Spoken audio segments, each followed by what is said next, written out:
कृष्ण प्रकट हुए। नंद रानी यशोदा और नंद बाबा के आनंद का वर्णन नहीं किया जा सकता।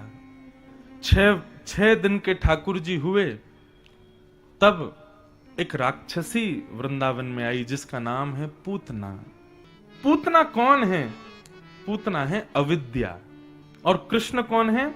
साक्षात विद्या। अविद्या और विद्या का मिलन होने वाला है। कैसे होगा? वही पूतना की पूरी कथा है। ध्यान से सुनिएगा। कंस ने राक्षसों को बुलाया और सबसे कहा, भैया मेरे शत्रु ने जन्म लिया है, ढूंढो उसको, कहां है? पूतना ने कहा, ये कार्य आप मुझको दे दीजिए। कंस बोले, तुम कैसे जाओगी? रूप बदल के जाऊंगी। बस यही गलती की पूतना ने कि रूप बदल के गई भगवान के आगे। पूतना अति सुंदर बनकर के गई वृंदावन। पूतना को कैसे पता चला कि ठाकुर जी कहां है? उसको पता नहीं चला। वो 10 दिन के अंदर जितने बालकों ने जन्म लिया सबके घर जाती है, बालकों को बधाई देने के माध्यम से, खिलाने के माध्यम से अपनी गोद में लेती है, चुपके से अपना पयोधर पान करा देती है। पयोधर में विष लगा होता है, उसको पीते ही बालक मर जाता है। इस प्रकार असंख्य बालकों को मारते हुए पूतना गोकुल पहुंची। अब देखो अविद्या किसको कहते हैं, ध्यान से सुनना। सब ब्रजवासी क्या कर रहे हैं? नंद घन आनंद भयो जय कन्हैया लाल की। सबकी आंखें ठाकुर जी को देख रही हैं, सबकी जिह्वा ठाकुर जी का कीर्तन कर रहे हैं, सबका देह नृत्य कर रहा है ठाकुर जी के उत्सव में। मतलब सब भक्ति युक्त हैं।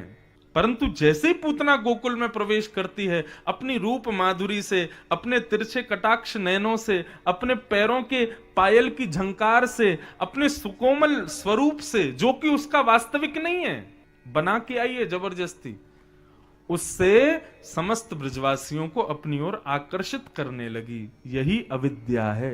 अब ब्रजवासी गा रहे हैं, नंद घन आनंद भयो जय कन्हैया लाल की। इतने में ही पूतना बगल से निकलती है, तो उसके देह से उत्पन्न होने वाली सुगंधी, उसकी रूप की कांति को देख करके वो ब्रजवासी गाना भूल जाता है, उसको देखने लगते हैं। अरे ये कितनी सुंदर है।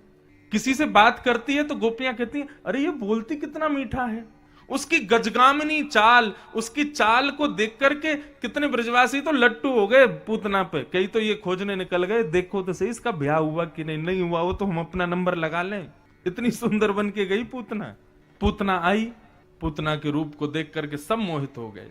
सब उसकी चाल, उसके ढाल, उसके नेत्र, उसके रूप, उसके स्वर, सब उसी पर मोहित हैं। इतने में ही पूतना प्रवेश करती है और कुछ गोपियों से पूछती है, अरे बहन जरा यो बताओ ये नंद भवन कहाँ को है? तब गोपियां तो एक बार को स्तब्ध हो गई, उत्तर ही नहीं दे पा रही थी, उसके रूप पर इतनी मोहित हो गई। पुत्रा ने कही, अरे बहन मैं तुमसे पूछ रही हूँ ये नंद भवन कहाँ है? तब एक ने बताया, बोले ये 2 यमलार्जुन के जो वृक्ष है ना, ये जहां खड़े हैं तुमको दूर से दिखाई दे रहे हैं, ये नंद भवन में ही हैं। आप इनको देख के चली जाओ। यमलार्जुन के वृक्षों को देखते हुए पूतना गई और नंद भवन में पहुंच गई। अब बंधुओं यहां पर वर्णन है कि ब्रजवासियों की तो बहुत दूर की बात है, लेकिन भगवान की परम सुखदाई मां यशोदा भी पूतना के रूप पर मोहित हो गई। जैसे ही पूतना आई, पूतना के आते ही यशोदा मैया ने कहा, इतनी सुंदर। अरे विधाता, यदि इस पूतना की भी कोई बालिका होगी ना, तो इस सुंदरी की भी कोई बालिका होगी भी ना, तो मैं अपने लाला को वही से ब्याह करा दूंगी। क्यों? मैया इतनी सुंदर है तो बालिका कितनी सुंदर होगी। भगवान मनी मन विचार करने लगे, बोले मैया जिनको तुम हमारी सासू मां बनाना चाह रही हो मारने आई हैं हमको। पूतना ने अपनी रूप माधुरी से, अपनी वाणी से मैया को भी रिझा लिया। सब मोहित हो गए पूतना पर। कुछ गोपियां आई, आकर के यशोदा मैया को बाहर ले गईं। पूतना बोली, मैं लाला को संभाल लूंगी, आप थोड़ा हुआ हो। लेकिन जैसे ही पूतना ने ठाकुर जी को गोद में लिया, 6 दिन के हैं अभी कन्हैया, सब जिसके रूप पर आकर्षित हो गए, वो कन्हैया जब पूतना की गोद में जाते हैं तो अपने नेत्रों को बंद कर लेते, नहीं देखते। तू भले ही बहुत सुंदर कपड़े पहन के आई है, भले ही तुझमें से बहुत महक आ रही है, तू भले ही बहुत सुंदर श्रृंगार करके आई है, लेकिन मैं तुझे नहीं देखूंगा। क्यों? क्योंकि तू अपने स्वभाव को, स्वरूप को बदल करके आई, आडंबर कर रही है। यहां पर आकर के आडंबर करने वाला ठाकुर जी को प्रिय नहीं है।